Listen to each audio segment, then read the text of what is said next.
How's it going, YouTube? Got something a little bit different today.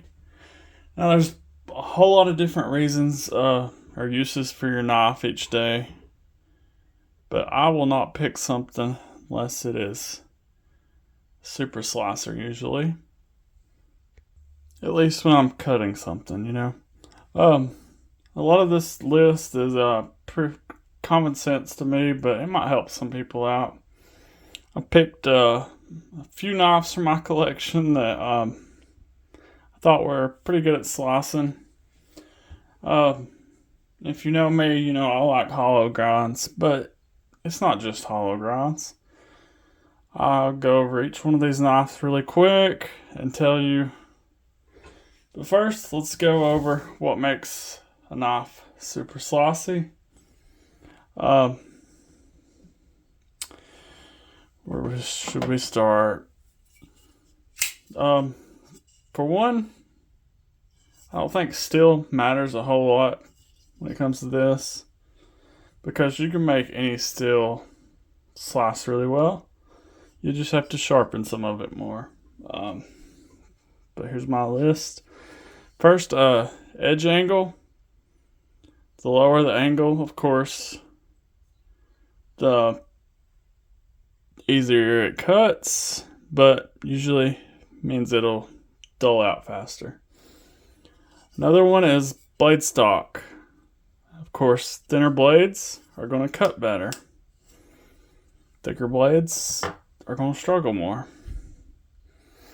Behind the edge thickness, the thinner it is behind the edge, the less drag and friction it uses to cut. It's pretty simple. Coatings or acid stonewash, stuff like that, PVD, doesn't make a whole lot of difference, but the slicker the blade is, the easier it slices. Also, I'll put friction down, but stuff like fullers, thumb studs, holes can all slow it down.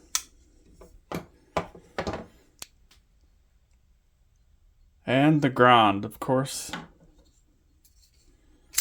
Hollow grind, but that's not the only one. You can have flat grinds too,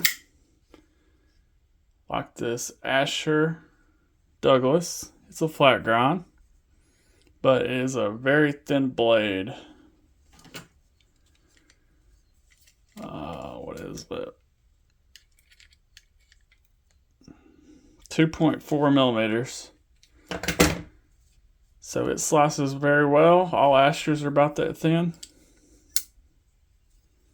And if you're wanting a slicing knife, the last one, of course, you got to know how to sharpen, because even if you buy one that's sharp, it's not going to last very long. Let's go over all these knives and why I picked them. Of course, I just showed you the Asher. Kaiser Momo. Not the thinnest blade stock, but it does have a tall blade, so it does get down kind of thin. These taller flat grinds seem to slice pretty well. Of course, the Spyderco. Spyderco is known for being very slicey because they got tall, full, flat grinds. Blade stock isn't crazy thin, but the full flat grinds definitely help, and they usually come with a very low edge angle. Spydercos are usually great to cut with. Devo Growler set here.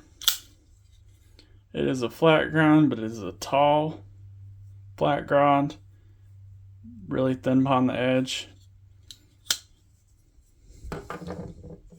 Artisan Cutlery Ahab. I really love this knife. It's pretty thin. Thin behind the edge. Not super thin, but the blade's thin overall. Seems to cut very well. Really like this one. And here's my kitchen knife. use this every time I'm in the kitchen, or at least when I'm cooking. This is the KNIFE Century R1. Not even sure you can get them anymore. It's stupid thin blade, full flat grind. Cuts amazing. Oh, I messed that up. Kaiser Mini Roach. It's just got a very nice hollow grind. Enough said. Probably Kaiser's best hollow grind. They should do more of them. Brown Yeager 3. It does have a thicker blade stock for around 4 millimeters, but the hollow grind is very deep on this one. Makes up for it quite a bit, but it would be better if it was like a 3 millimeter blade stock, but still good. My Devo Stout V2. It has a very deep hollow grind. Slices very well.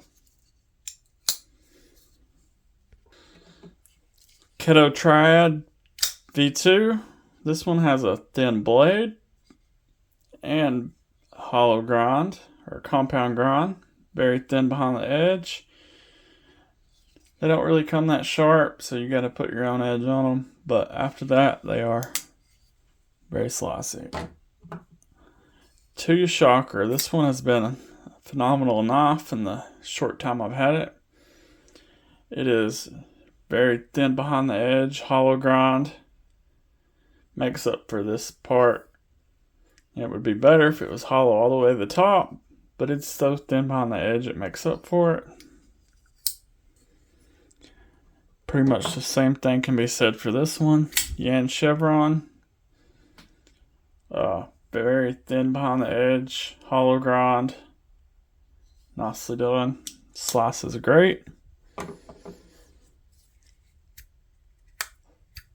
Oh my god. Null Voodoo.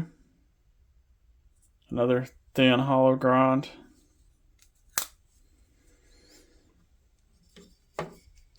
Tuya Wrath V2. Didn't come that sharp, but after I sharpen it, it will be pretty good slicer. Of course, if the hollow grind was all the way to the top, it'd be better, but it's very thin behind the edge. And this DLC coating is pretty slick. Doesn't really hurt you any like a PVD coating would. And Civivi does a great job at making slicey blades. They do really good hollow grinds, and their blade stock is usually not that thick to begin with. Elementum. Here's another one, Civivi X1. Hollow grind. Thin blade. Very slicey.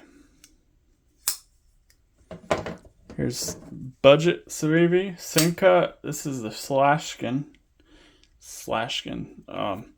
They even know it was slicey. That's why they named it that. Very thin hollow grind. Of course, I'd prefer a satin, but this is what I got. Probably the cheapest one on the table. Under 40 bucks. And lastly, EMP EDC Relative. It's got a very high hollow grind. Pretty thin behind the edge. This hurts you a little bit, but not too much.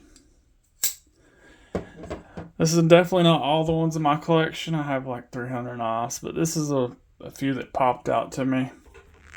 So yeah, figured this video would be fun. Don't forget to subscribe, give me a like and a comment. I will see you on the next one.